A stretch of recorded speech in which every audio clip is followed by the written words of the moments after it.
Salut tout le monde et bienvenue dans une nouvelle vidéo news sur Transformers Rise of the Beast. On a eu pas mal de nouvelles infos sur le long métrage et j'avais envie de vous en parler. J'aurais dû normalement sortir un focus ce vendredi, mais mon emploi du temps assez chargé d'un point de vue des cours m'a empêché de le sortir cette semaine. Ce sera décalé à la semaine prochaine et du coup aujourd'hui on parle des dernières news concernant Transformers Rise of the Beast, car pour une fois j'ai envie de dire, on va pas parler sur rien, on va pas parler sur des rumeurs ou sur des spéculations, on va parler sur du concret et des éléments qui ont été révélés récemment par Hasbro devant ses investisseurs pas plus tard que mardi. En effet, donc il y avait un panel qui se tenait qui était en partie disponible en ligne, donc il suffisait en fait de s'inscrire et poursuivre en fait la conférence en direct. Il y a une partie qui a été montrée en privé, mais ça je l'évoquerai à la fin. Reste que durant cette conférence, il y a eu du coup diverses informations sur les nouveaux médias Transformers qui arrivent dans les années à venir, et principalement du coup fin 2022 et 2023, puisque du coup c'est les années qui sont couvertes et qui intéressent les investisseurs dans l'immédiat. Ce qu'il faut savoir du coup, c'est que durant cette conférence, Hasbro a évoqué absolument tous les pans de Transformers, c'est-à-dire l'aspect film, l'aspect série avec la série Earthspark qui sort bientôt, l'aspect même jeu vidéo avec des jeux mobiles par exemple, etc. etc. Mais évidemment aujourd'hui on va principalement se concentrer sur Rise of the Beast parce que c'est l'info, les infos qui nous intéressent principalement. Et donc on commence avec la plus évidente, celle que vous avez sans doute déjà vue en partie sur la miniature, à savoir le premier reveal officiel du design d'Optimus Prime dans le film, ce qui n'est pas une grande surprise, on va pas se mentir, on savait tous à quoi ce design ressemblerait, il a même déjà été leaké en partie sur internet via divers produits dérivés, mais on a donc la confirmation qu'il s'agit bien d'un Optimus Prime inspiré de celui du film Bumblebee, avec quelques petites modifications malgré tout, notamment je vous mettrai les deux l'un côté de l'autre pour que vous puissiez comparer, mais on a notamment quelques différences au niveau des bras, au niveau des fenêtres du camion avec des nouvelles petites marques blanches, notamment un petit peu plus de blanc sur Optimus par rapport à Optimus de Bumblebee. Donc un design un petit peu upgradé on va dire, et que je trouve passe vraiment très bien. C'est un très très bon design, je pense, qui passera bien dans le film et qui surtout servira bien de mascotte, si on peut dire, parce que ça a l'air d'être le personnage qui pour l'instant est mis en avant d'un point de vue commercial. En même temps c'est logique, le film n'a pas encore vraiment été teasé, donc on va pas encore commencer à mettre les personnages comme Optimus Primal, comme globalement toutes les Transformers issus de Beast Wars, donc on reste sur la mascotte de la franchise, ce qui en soi est totalement compréhensible. Donc voilà pour cet Optimus qui a donc été révélé, donc pas grand chose de plus à dire. Pour le coup c'est vraiment un reveal officiel, ça a été montré devant des gens, ça a été montré devant des internautes qui ont pu découvrir ça en direct. On a eu également la confirmation que le film sortait bien du coup en juin 2023, pas de nouveaux reports, pas de mauvaises surprises à ce niveau. Le film est en pleine post-production et à ce niveau-là c'est assez cool, mais malgré tout on n'a toujours pas de nouveau trailer. Si ce n'est que, en fait, il y a eu un trailer de montrer en privé aux investisseurs par la suite, donc pour les personnes qui étaient présentes de manière physique à l'événement, il y a eu effectivement le premier trailer du film qui a été présenté ce jour-là. Évidemment, personne n'a pu le leaker en ligne, en tout cas, il n'y a pas eu de vidéos a priori qui ont été prises, il n'y a pas eu évidemment de leak sur Internet parce que les personnes qui suivaient sur Internet n'ont pas été autorisées à voir cette partie de la conférence.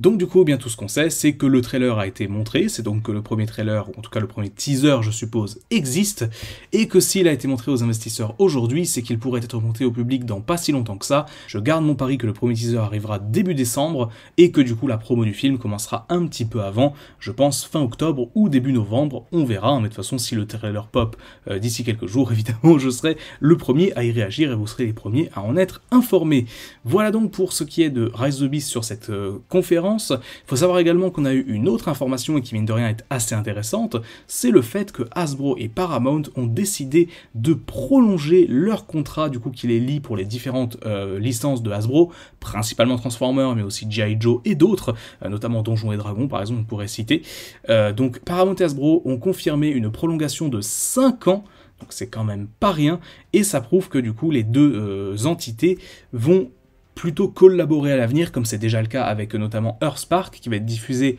notamment entre autres sur Paramount+, et Paramount+, qui a priori en France, d'après ce que j'avais vu, sera disponible via Canal+, donc il faudra que je vois un petit peu, que je confirme, que j'ai les confirmations, mais a priori ce sera ça. Reste que voilà, il faudra voir si le service est accessible tout seul, etc., etc. De toute façon, on aura bien le temps de voir. Reste que du coup, voilà, le contrat est prolongé, et donc a priori, ça voudrait dire que d'autres films sont dès maintenant en chantier. On sait bien sûr que Rise of the Beast a priori 2 suites qui sont déjà envisagées, bien sûr tout dépendra du succès du film, mais une chose est sûre, c'est que si Paramount a confirmé, a prolongé en tout cas son contrat, c'est qu'il souhaite continuer à exploiter les licences de Hasbro, et Transformers est sans aucun débat la plus grosse licence à exploiter au cinéma, donc c'est plutôt une bonne nouvelle pour l'avenir. Il n'y aura pas de changement fondamental au niveau du studio, reste à voir du coup si la direction que prendront les films sera la bonne, mais ça on aura la réponse l'année prochaine, voire dans pas très longtemps avec les premiers teasers. Voilà donc pour les infos qui ont été révélées concernant Rise of the Beast à ce fameux événement, donc du coup tenu par Hasbro devant ses investisseurs. On a eu également le reveal des... Enfin, je ne sais même pas si on peut appeler ça réellement un reveal, mais on a eu un aperçu en tout cas des différentes images promotionnelles du film, notamment avec toutes les boîtes de jouets, etc. Mais alors c'est une image extrêmement floue, et que du coup, on n'arrive pas à voir, ce qui est dommage, parce qu'effectivement dessus, on semble distinguer, dans un tas de pixels, on semble distinguer les différents personnages du film. Je dirais qu'on peut voir Scourge, Cheetor, Bumblebee, peut-être Wheeljack, etc. Mais malheureusement, on peut pas trop voir, parce que tout est pixelisé à mort, l'image était en tout petit, et évidemment, quand on l'a mise sur internet, on n'a pas vu grand chose, et du coup il faudra attendre encore une fois. Reste que sur ces trucs promotionnels, ça reste Optimus Prime qui est mis en avant, donc voilà, ça je pense que ça voudra dire que malgré tout, il sera l'une des têtes d'affiche du marketing, et c'est logique aussi, et en vrai c'est pas plus mal parce que ça nous change un petit peu finalement de Bumblebee.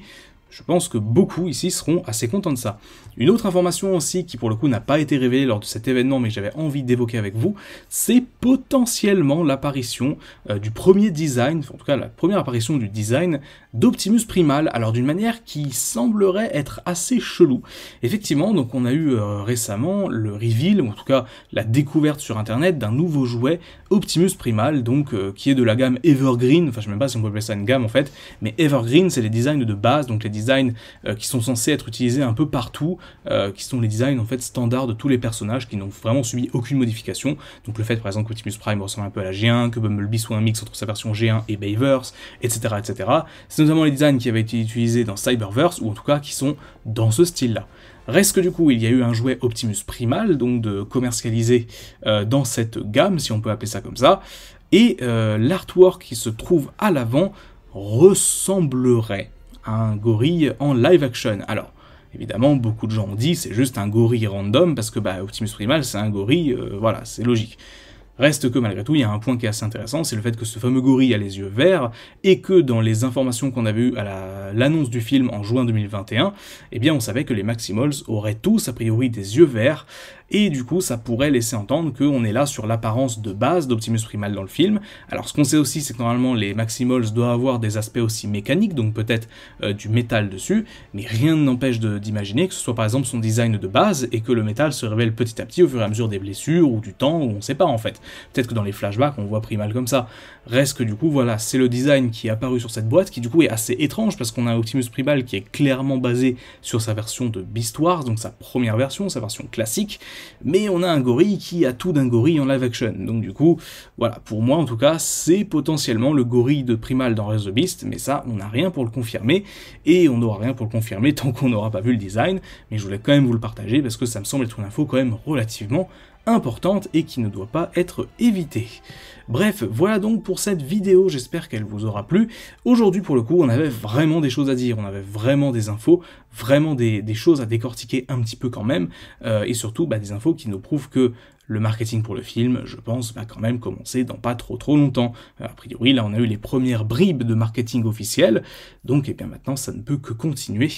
Et j'espère que ce sera dans pas trop longtemps, mine de rien, parce qu'on attend quand même depuis plus d'un an maintenant, presque, mine de rien, 1 an et 4 mois, on attend du coup des infos sur ce film, des vraies infos, pas des leaks ou des rumeurs supposées. Voilà, je pense que maintenant, on touche au but, ça arrivera bientôt, je serai là pour présenter tout ça. Faut être encore un petit peu patient. Rendez-vous dans l'espace commentaire pour débattre de tout ça, me dire ce que vous pensez notamment du design d'Optimus Prime ou encore du design supposé d'Optimus Primal. On se dit à très vite, c'était Magnus, ciao. Merci beaucoup d'avoir regardé cette vidéo, j'espère qu'elle vous aura plu. Si vous l'avez aimé, n'hésitez pas à laisser un petit pouce bleu et à me dire en commentaire ce que vous en avez pensé. C'est peu, mais ça aide beaucoup. Si ce n'est pas encore fait, abonnez-vous pour ne pas rater les futures vidéos, et si vous pouvez vous le permettre, passez faire un petit tour du côté de Tipeee, où vous pouvez du coup me laisser un don pour voir les prochains focus en avance, ou même demander le vôtre éventuellement. Sur ce, c'est tout pour moi, c'était Magnus, on se dit à très vite. Bye tout le monde.